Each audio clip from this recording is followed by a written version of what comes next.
Muito bem. Então, nós tínhamos parado na aula anterior, que já foi postada.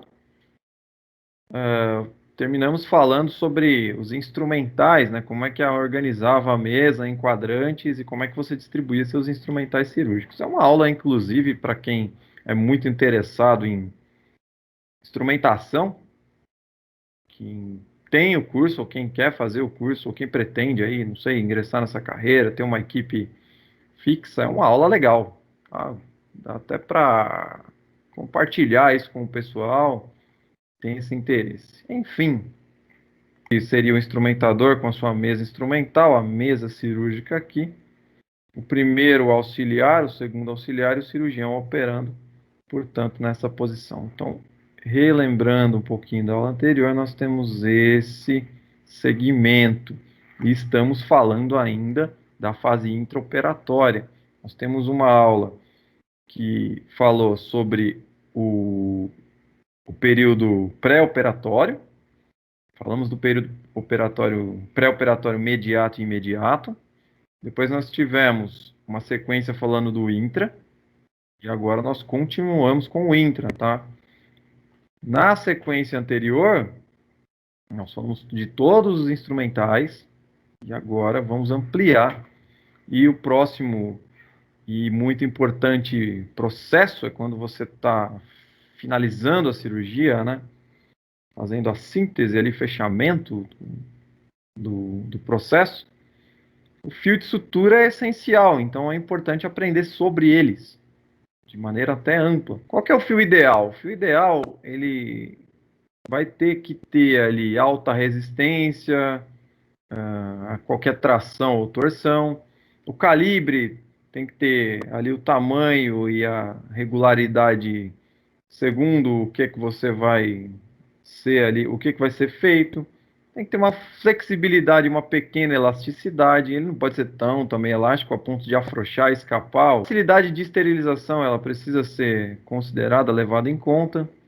Não pode ter uma reação tecidual ao contato com o tecido orgânico. Isso é muito importante. O preço é algo relevante. Lembrando que tudo no mundo que tem maior tecnologia, é mais avançado, acaba sendo mais caro. Isso é algo que é balanceado por mercado. E muitas vezes você não precisa de um mais top, última linha. Você precisa de algo funcional, algo que vá cumprir ali a função na qual ele é proposto. Monofilamento, multifilamento são tipos. Tá? Você pode ter ali o monofilamento, que é um fio só, ou o multifilamento, que ele é multifilado. Imagina, por exemplo, uma linha, ela seria um monofilo, ou uma corda, multifilo. Tá? Essa seria a ideia.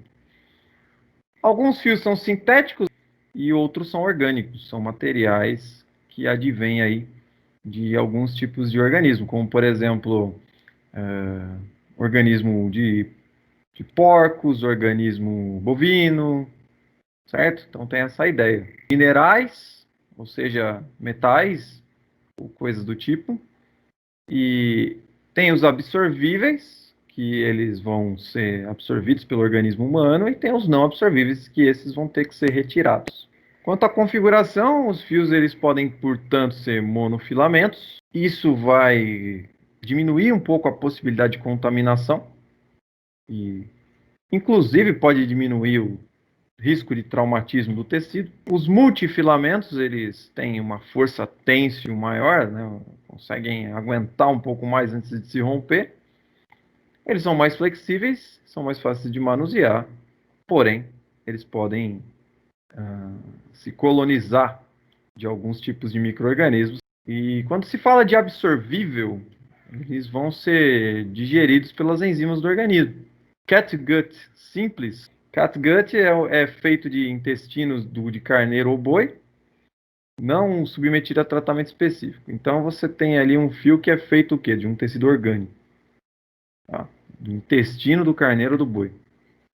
O catgut cromado é um fio tratado com solução crômico-tânico ou algum outro sal que diminui, portanto, a possibilidade de qualquer micro-organismo colonizar sua superfície. Aqui está um exemplo de como que é o catgut cromado. Os fios não absorvíveis, ou também chamados de inabsorvíveis, não tem, o organismo não absorve ele, tá? Eles são feitos de diversos materiais e as enzimas não têm o menor poder sobre eles. Eles podem ser de origem animal, vegetal, sintético ou mineral. O mais comum tem aí os minerais, mas quando você fala de animal, você tem a seda cirúrgica, por exemplo. Vegetal, algodão, linho. Nylon e poliéster são sintéticos. E minerais nós temos aço cirúrgico, clipes de micro e fio para pele.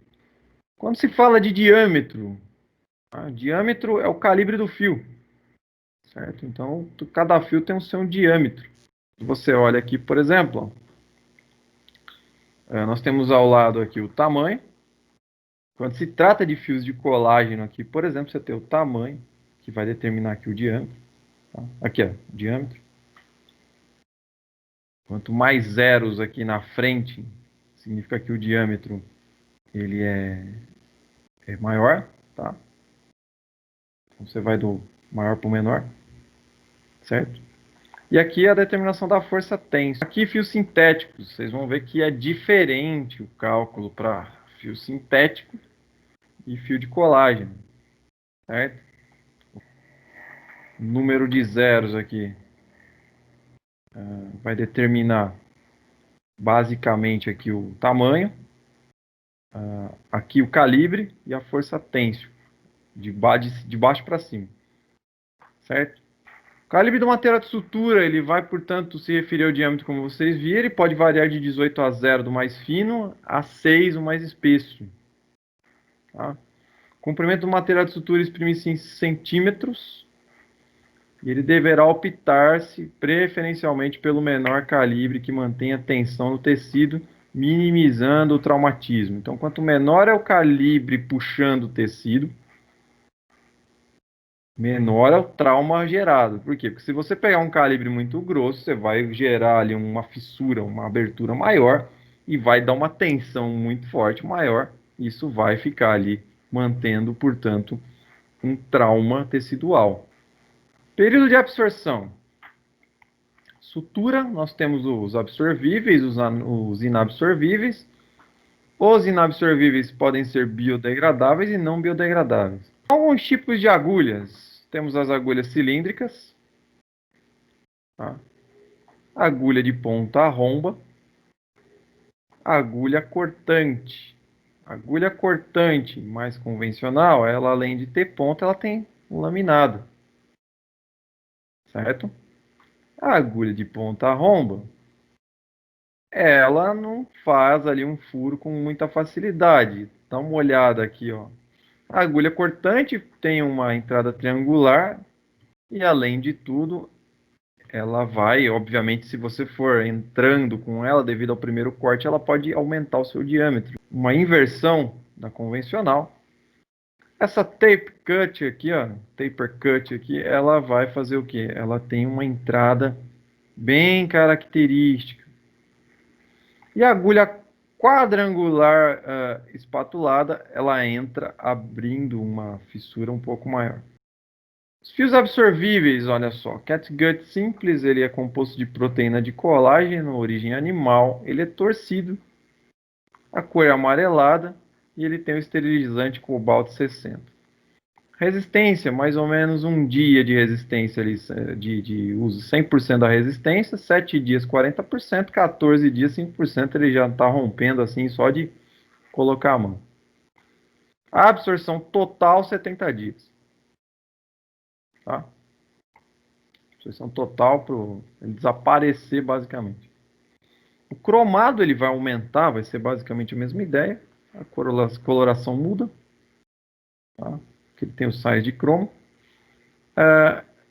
A resistência, então, portanto, aumenta e ele aguenta até 90 dias para a sua absorção. Então, ele tem um time maior. Aí o Vicryl. O Vicryl, como vocês estão vendo, ele tem toda ali uma parte sintética, tá? Vários elementos para construí-lo. Ele é trançado, a cor é violeta e ele tem esse esterilizante próprio. 56 a 70 dias ele é absorvido, depende muito da parte a qual ele é usado para sutura. Se ele for suturar em superfícies mais externas, ele vai aguentar um pouco mais tempo. Se for colocado em superfícies mais internalizadas, talvez menos tempo. Esse PDS aqui, ele para ser totalmente absorvido é o que demora mais, mas ele não é, ele vai perdendo sua resistência e depois dos 56 dias ele se rompe facilmente. Lembrando que a ideia é que o tecido se cicatrize, né? Quanto mais eficiente seja essa absorção, menos é o risco de você ter um processo inflamatório. O monocril, nós temos aqui, a origem dele é sintética, também é monofilado, violeta. Aí nós temos aqui dois tipos, basicamente, tá? Violeta e ouro. E ele pode variar de 90 a 120 dias para ser totalmente absorvido. Lá no 21º dia, no 28º do outro aqui, a resistência dele ela já é nula.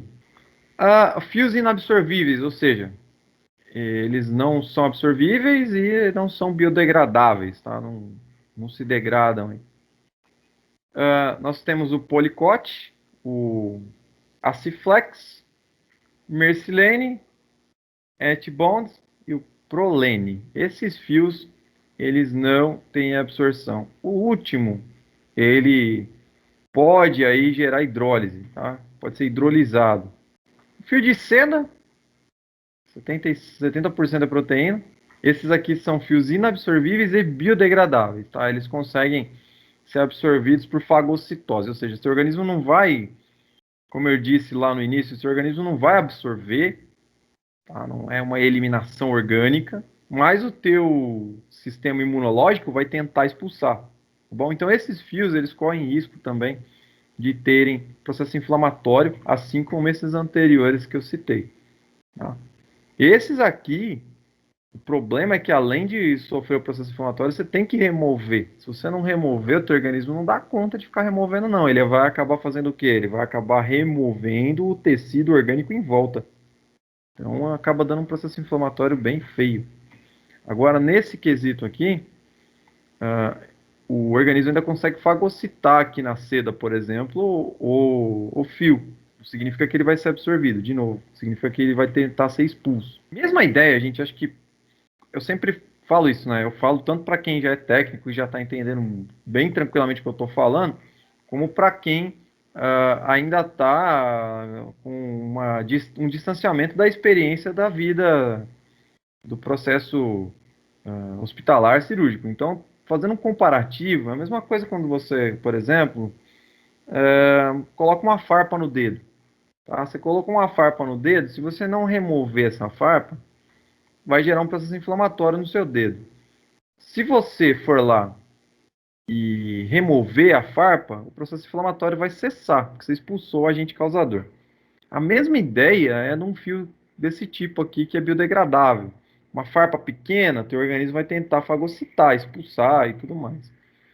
Um fio de seda, por exemplo, reage da mesma forma. Você tem lá seus glóbulos brancos que vão tentar ali dar conta de expulsar esse corpo estranho, tá? Muito bem. Então, para absorção total, chama inabsorvível, mas para absorção total de uma seda, por exemplo, 2 anos aproximadamente. Até lá, você vai ter um processo inflamatório bem complexo, se não aí gerar, devido a um processo inflamatório que seria algo simples, um problema maior, um prejuízo mesmo, como, por exemplo, um ataque autoimune. Tá? É lógico que ninguém, eu estou dizendo assim, o que aconteceria se você deixasse. Mas obviamente que ninguém vai deixar um corpo estranho tanto tempo dentro do organismo. Então, mononylon poliamida, sintético, monofilado, cor preta, esterilizado por cobalto 60, e aí tem aqui, como vocês estão vendo, o tempo dele de resistência. E ele é degradado enzimaticamente e metabolizado pelo organismo. Então ele é degradado, ele também não é absorvível. Não absorvível, então você tem ele do menor para o maior. Não absorvível, nós temos linho, algodão, seda, poliéster, poliéster também, o poliéster revestido e o não revestido, nylon, polipropileno e aço. Isso aqui é não absorvível. O que é absorvível? Catgut, poliglactina, poliglicólico, poliglecaprone, polidioxanona e poligliconato. Então, esses aqui são absorvíveis, esses não absorvíveis. O que a equipe cirúrgica nesse caso aí, ele deve saber, né? Então, quando você tem todo aí o aparato, toda a ideia. Então, não usar adornos como os anéis e brincos e os relógios naquele momento intraoperatório. Utilizar óculos de proteção e máscara cirúrgica durante todo o procedimento e não esquecer de perguntar quais os fios que serão usados no procedimento antes de começar. Não falar alto é importante, tá? Então aqui a gente já está entrando no intraoperatório geral total.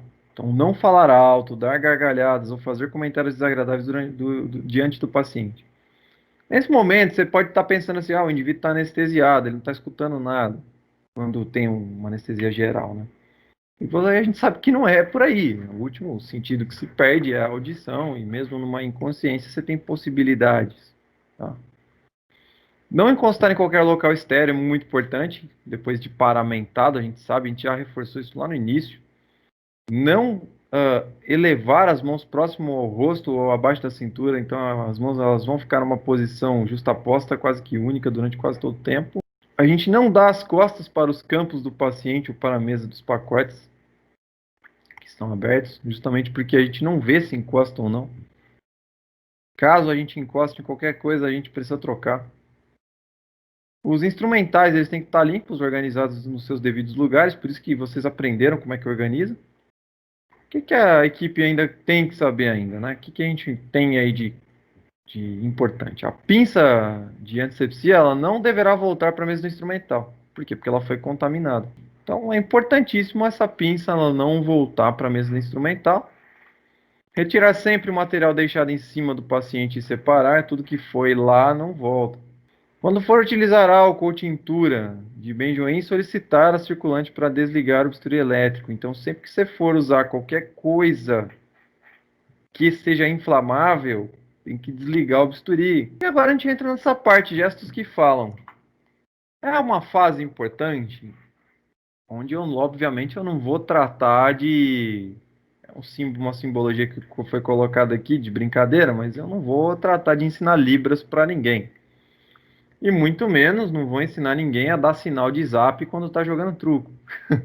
A ideia aqui é que vocês aprendam a se comunicar por gestos, para quando você receber uma solicitação de determinado material, o próprio gesto já tem a sugestão do que você vai passar para o cirurgião. Tá? Para que isso? Porque é algo que facilita a velocidade de compreensão, de entendimento, na hora do instrumental passar ali, portanto, o material necessário para o segmento da cirurgia. É um momento e um aprendizado importante, você não tem a dúvida disso. Só que é algo que demora muito tempo e muitas horas de voo para você pegar. Não é algo que você vai ver essa aula e aprender. Aqui vocês estão entendendo como funciona. E precisa repetir. Precisa exercitar, repetir, fazer algumas vezes para pegar. Gente, outra coisa.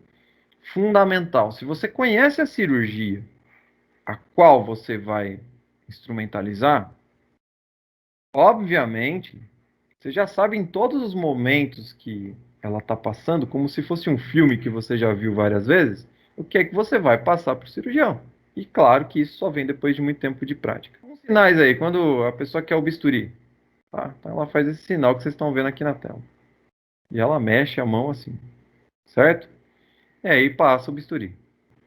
Então aí de novo, né, o sinal do bisturi por um outro ângulo, tá? Então o cirurgião ele manterá os dedos da mão direita semifletidos juntos, fazendo 2 ou 3 movimentos pendulares assim.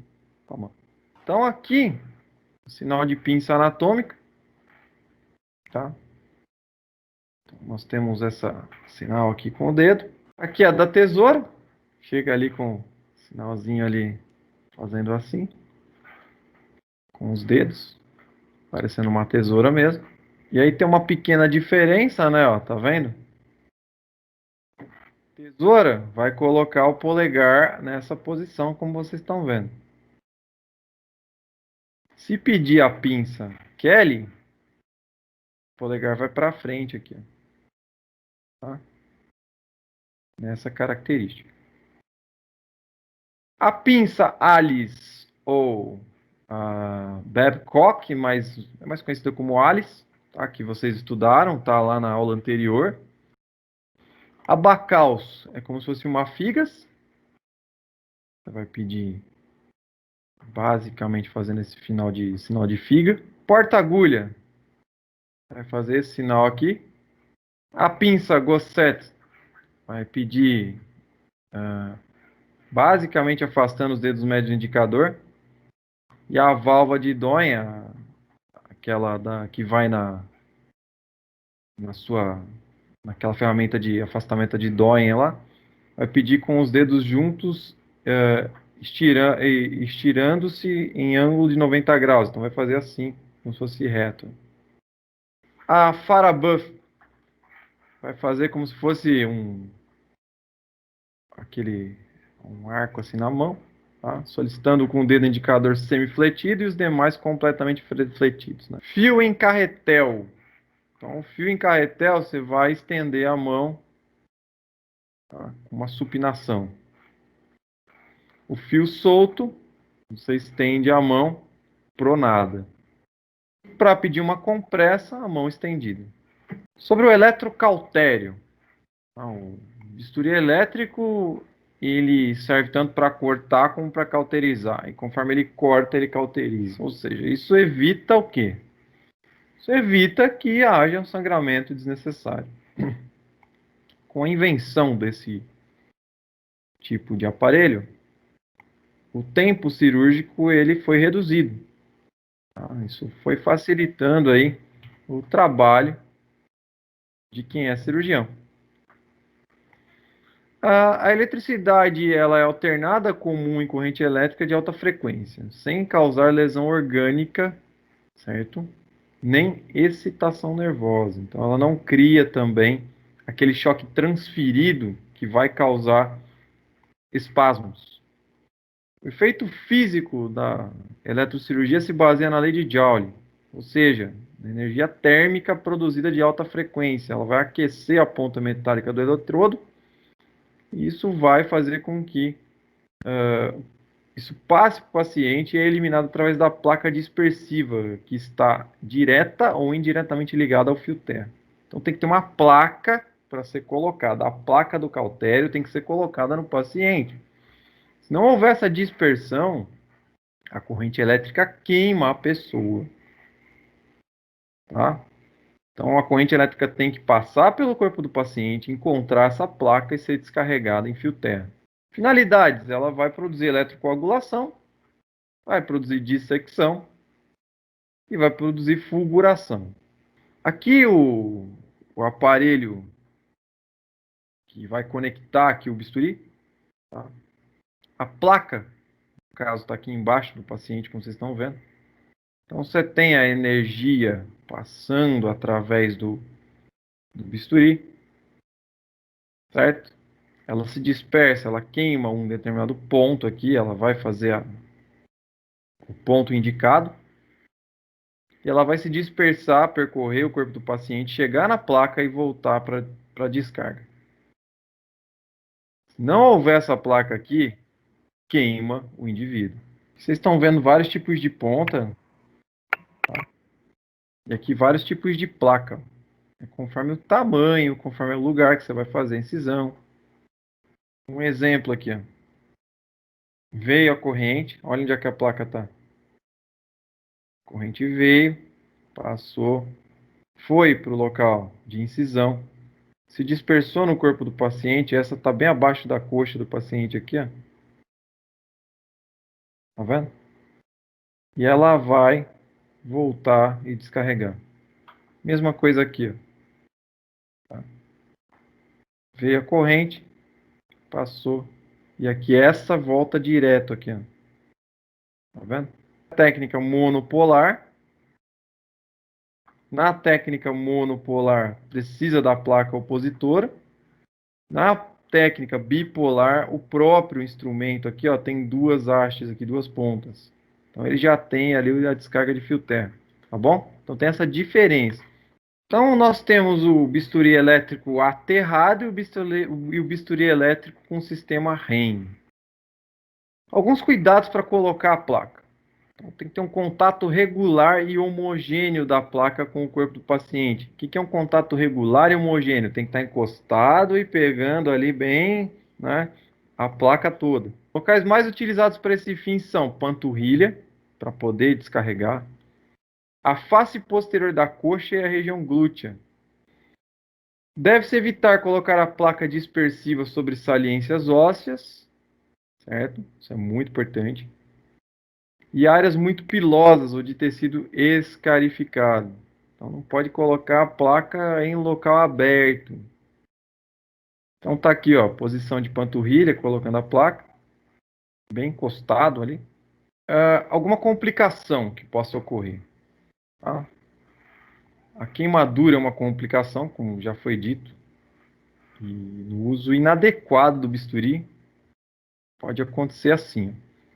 Quando tem um contato insatisfatório entre a placa e o paciente, como já disse, quando há conexão inadequada entre o aparelho e a placa, quando o aparelho não está conseguindo fazer a dispersão de terra, e quando há contato do paciente com partes metálicas da mesa. Olha o tipo de queimadura que acontece. Ó. Posicionamento cirúrgico e prevenção de lesão. Agora a gente entra numa outra parte, que ainda é do intraoperatório. Posicionamento cirúrgico é aquele que você, obviamente, vai colocar segundo aí o procedimento. Então, para isso, a área operatória deve estar exposta para facilitar o procedimento. Okay? Então, o posicionamento ele vai favorecer a exposição diária a qual se quer operar. É da responsabilidade da equipe multiprofissional manter ali esse posicionamento correto. A enfermagem, o anestesiologista, a equipe de cirurgia, todos eles têm a responsabilidade de manter esse posicionamento. Então, na hora de passar ali um paciente, a equipe tem que trabalhar junta. A posição adequada e o procedimento cirúrgico bem sucedido e a segurança do paciente, tudo isso envolve um bom posicionamento. Quando o paciente é colocado depois de anestesiado para que ele possa ser submetido ao procedimento cirúrgico, é aí que está determinada a posição cirúrgica. O objetivo principal é promover uma ótima exposição do sítio que vai ser explorado na cirurgia. E manter ali qualquer tipo já pensado de prevenção para qualquer tipo de situação adversa ou complicada. O que é essencial? O trabalho em equipe. Identificação de risco para desenvolvimento de lesões. Faixa etária é importante considerar. O índice de massa corpórea, quanto mais o indivíduo é obeso, obviamente, você vai ter mais possibilidade de complicação. E o tempo da cirurgia se relaciona muito com isso, que é o final ali que vocês estão vendo.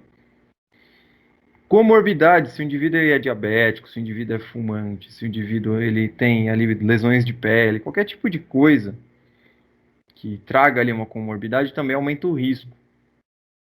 O tipo de posicionamento versus todo ali o processo cirúrgico a ser feito é considerável, e o tipo de anestesia também. Tem a escala de avaliação de risco para o desenvolvimento de lesões decorrentes do posicionamento cirúrgico, chama ELPO. Então, tempo de cirurgia, aqui tá como é que funciona a pontuação da escala, tá? Então, você tem o score, você vai de 1 a 5. Tempo de cirurgia de 6 horas, acima de 6 horas, número 1, tá? Entre 4 a 6, 2. Entre 2 a 4, 3. Entre 1 a 2 horas, 4. Até 1 hora de cirurgia, 5, tá? O tipo de cirurgia, é uma cirurgia paliativa, número 1. É uma cirurgia reconstrutora ou cosmética, 2. É uma cirurgia reparadora, 3. Uma cirurgia curativa, 4. É uma cirurgia diagnóstica, exploradora, mais 5. Pontuação 5.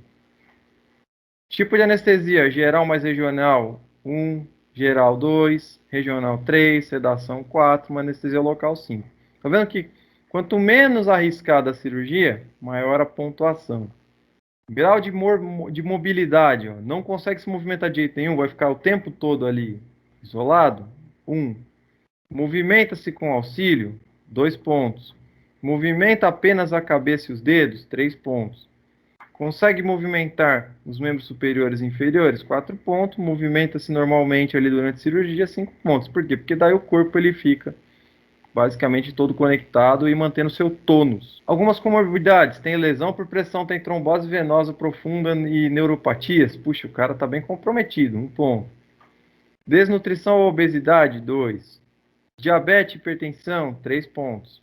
Outras doenças vasculares, 4 pontos. Sem comorbidade, marca 5. Idade, 80 anos para cima, 1 ponto. Até 80, 2 pontos. Até 70 anos, 3, e conforme a idade vai caindo, obviamente você vai marcando mais pontos. Cuidados de enfermagem. Então, é muito importante verificar a mesa de operação quanto ao funcionamento adequado. Reúna os auxílios de posicionamento e ajude o posicionamento mantendo o alinhamento corporal adequado. Você também tem que se preocupar com você, tá? Qualquer movimentação que você faça, tenha postura ergonômica para você não se machucar no movimento. E o mais importante, qualquer coisa que facilite não só pessoas, mas aparatos que vão por baixo do corpo do paciente para facilitar o movimento, se forem ali permitidos dentro do quadro cirúrgico a ser exposto, usem, tá bom? Coloque faixas de segurança 5 centímetros acima do joelho, com a fivela na lateral do paciente. Então, esse tipo de aparato ajuda muito.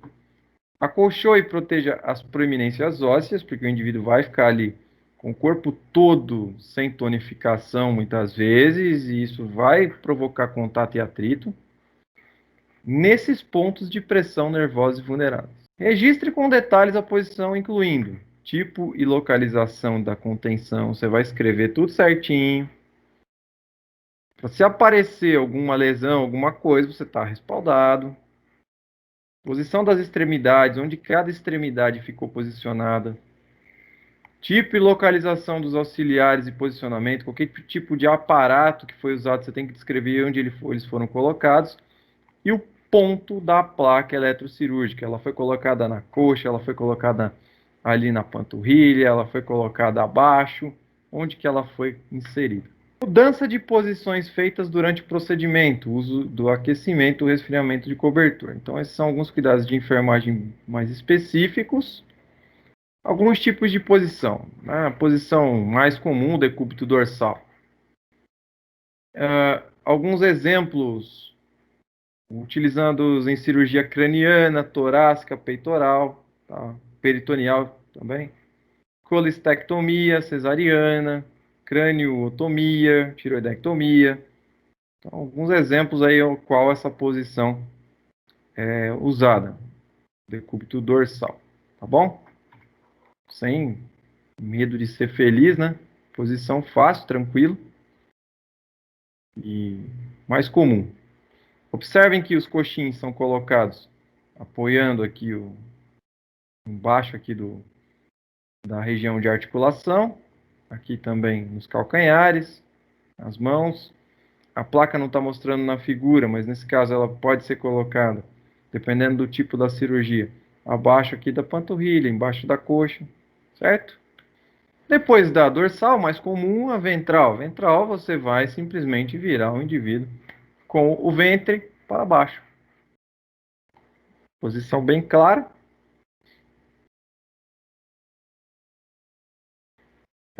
Quais exemplos de cirurgia vão ser usados, né? Posição utilizada para a realização de cirurgias de coluna, ânus, reto e outros. Hemorroidectomia, hérnia de disco, por exemplo. Posição de Fowler ou sentado. Todas essas posições, vale a pena frisar que elas também são utilizadas em outros tipos de situações e procedimentos. Não é específico para a cirurgia. A posição de Fowler tem alguns exemplos de cirurgia que ela é utilizada para cirurgias que necessitam de melhor visualização do tórax. Cirurgia é mamoplastia, por exemplo, ou o próprio dreno, colocação de dreno de tórax, certo? É uma posição semi-sentada, igual você senta numa cadeira de praia. Nada tão diferente. Ok? Posição de litotomia ou posição ginecológica. Então, nessa posição, o paciente vai permanecer em decúbito dorsal, com as pernas flexionadas.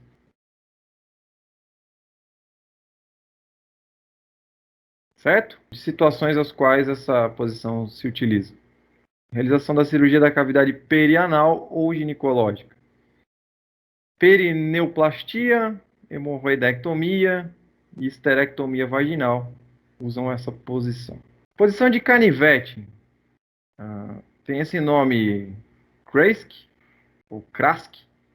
Tem um nome também que o pessoal gosta de usar que é knife jack ou jackknife, tá, em inglês. Mas canivete ficou muito mais comum para operações proctológicas, hemorroidectomia, retirada de corpo estranho e fissura e fístulas anais, quando é preciso fechar alguma fissura ou fístula de rompimento. Então é essa posição aqui, ó. Posição lateral cinza, essa é a posição muito usada por nós da enfermagem, porque ela coloca o indivíduo em decúbito lateral esquerdo. A mais comum é o decúbito lateral esquerdo, porque você repousa basicamente algumas regiões ali do baço e coloca a região do fígado na parte direita, que fica em cima. Então, isso evita que haja compressão do fígado. Mas isso é para outros fundamentos, né? No caso, você fazer o decúbito lateral direito ou esquerdo, ele vai ser determinado por qualquer tipo de cirurgia, muito utilizado, por exemplo, em cirurgias renais ou outros tipos, aí, como vocês vão ver aí. Então, a retirada dos rins aí, a nefrectomia é bem comum nesse sentido. Tá? Quando está na mesa cirúrgica, basicamente você está colocando o indivíduo preso, tá? Certo? Esse é com o decúbito lateral esquerdo, que é o comum de ser simples. Tem basicamente uma lógica para isso, né? Tem toda uma lógica do trato gastrointestinal para isso acontecer, para ser do lado esquerdo. Quando você pensa assim, o fígado está do lado direito aqui, o reto ele vai fazer uma curvatura de saída lá para o seu lado esquerdo, então isso facilita anatomicamente, fisiologicamente. Então tem uma razão de ser para o lado esquerdo. Embora pareça uma coisa simples, tem um detalhe importante. Posição de Trendelenburg. Então é uma variação da posição de decúbito dorsal, onde a parte superior do dorso é abaixada e os pés são elevados. Então basicamente você vai quase que virar o indivíduo, tá? Com a cabeça ali para baixo. Alguns exemplos nas quais a situação é utilizada para cirurgias de órgãos pélvicos, laparotomia de abdômen inferior ou pelve, é utilizada também para aumento do fluxo sanguíneo arterial no crânio. Então isso a gente já sabe, usa muito quando você quer elevar também a pressão arterial. Casos de hipotensão. Certo? Então, é uma técnica também. Algumas complicações no transoperatório, né? O que pode acontecer de complicação? O que a gente tem que estar atento? Pode ocorrer náusea e vômito. Em cirurgias onde o indivíduo está acordado, não é anestesia geral, isso é mais comum. Pode ocorrer anafilaxia. O que é anafilaxia? São processos alérgicos generalizados que podem levar ao choque anafilático. A quê? Às vezes não sabia que o indivíduo tinha, por exemplo, alergia a látex, material muito comum das luvas, ou outros, né? Então, às vezes também não sabia que o indivíduo tinha alergia a um determinado medicamento, substância ou material. Pode acontecer, certo? Então, não sabia e descobriu da pior forma. Outra coisa, hipóxia, queda de oxigênio. Pode ocorrer também, principalmente por perda severa de sangue ou por baixa da expansão pulmonar. No caso da anafilaxia anterior que a gente falou aqui, ó, é preciso entrar depois com antihistamínicos. E tem alguns casos que até acaba implicando em parar o procedimento e deixar o indivíduo em observação. Hipotermia, a queda da temperatura. Então, isso basicamente ali é algo que pode ocorrer, e aí tem que entrar com manta térmica. Precisa, muitas vezes, verificar se é relação de temperatura interna, enfim, se é alguma variação hipotalâmica causada pelo anestésico, tá? Hipertermia maligna pode ocorrer. Coagulação intravascular disseminada é um problemaço. Se você tem uma coagulação intravascular que vai se disseminando, o risco de tromboembolia é enorme, principalmente aí na região pulmonar, certo? E isso complica. Então, essas são alguns tipos de complicações intraoperatórias potenciais. Tudo tem que estar controlado. E, nesse caso, usa-se anticoagulantes, mas mesmo assim é preciso estar atento. Ao término da cirurgia, falando do término da cirurgia. Né? Então, nessa fase, qual que é o objetivo? Sistematização da assistência de enfermagem. Então, a gente vai estabelecer a homeostase do paciente, o equilíbrio todo do indivíduo, vai proporcionar alívio da dor, prevenção de complicação, segue as prescrições, mas também fica atento a tudo que tange ali um processo de passagem do indivíduo do centro cirúrgico para onde ele vai ser conduzido depois na recuperação. Então tem que transferir o paciente da mesa para a maca e atento que ele ainda está inconsciente ali, ele não sabe o que está acontecendo. Alguns tubos, catéteres e drenos, precisa prestar atenção para não fazer desconexões precoces ou fazer desconexões em tempo, isso tudo seguindo parâmetros da equipe cirúrgica. Encaminhar o paciente para a sala de recuperação pós-anestésica e informando a enfermeira de todas as intercorrências, tudo que aconteceu durante o processo da cirurgia. Então, vai ali praticamente fazer uma nova admissão. O indivíduo vai ser admitido ali na sala de recuperação pós-anestésica. Embora ele não tenha saído do centro cirúrgico em si, ele está ali num setor ali que é um anexo, tá? Então tem que fazer toda a descrição, tem toda uma checagem de que você recebeu o indivíduo naquele setor. O paciente tem que ser manuseado enquanto anestesiado com movimentos firmes e lentos. Você não pode dar escape. Quando eu digo firme e lento, você tem que segurar bem o paciente e movimentar lentamente, para que não escape ali nenhuma parte do corpo dele, até porque ele não tem tônus ainda, ele está voltando. E muitas vezes ele vai demorar horas para voltar, é para isso que funciona a recuperação pós-anestésica. Os movimentos ali de alguns membros demoram muito tempo para retornar. Então a mudança repentina de posição pode levar à queda da pressão. Então é importante movimentar bem devagar, o corpo tem que ir acostumando com os movimentos, lembrando que não tem ainda tensão muscular presente. Tudo que você fizer de movimento brusco gera uma tensão, depois outra. Não é porque o paciente está inconsciente ainda muitas vezes que você vai fazer movimentos rápidos, bruscos. Então, isso tudo aí evita que haja queda da pressão arterial. A cabeça tem que estar voltada para um dos lados, enquanto o paciente permanecer em decúbito dorsal.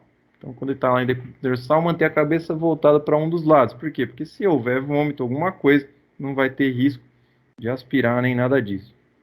Detalhe também, tá? Esse negócio de virar a cabeça não é só por vômito, que às vezes acontece também de ter a cialorreia, né? Vai saindo ali a saliva, tá? Observar o posicionamento correto das infusões e drenagens, tudo certinho no seu lugar, para não ter nenhum tipo de parada de correr ali as soluções fisiológicas. E aqui já entra nas referências, parte final aí, de onde foi tirado o conteúdo. Vale a pena frisar que eu também dei continuidade ao conteúdo que foi produzido pela professora Suelen Emídio e tive o trabalho de inserir o design, trazer aula para vocês. Se ficou alguma dúvida, alguma pergunta, eu vou parando a gravação, abro para questões.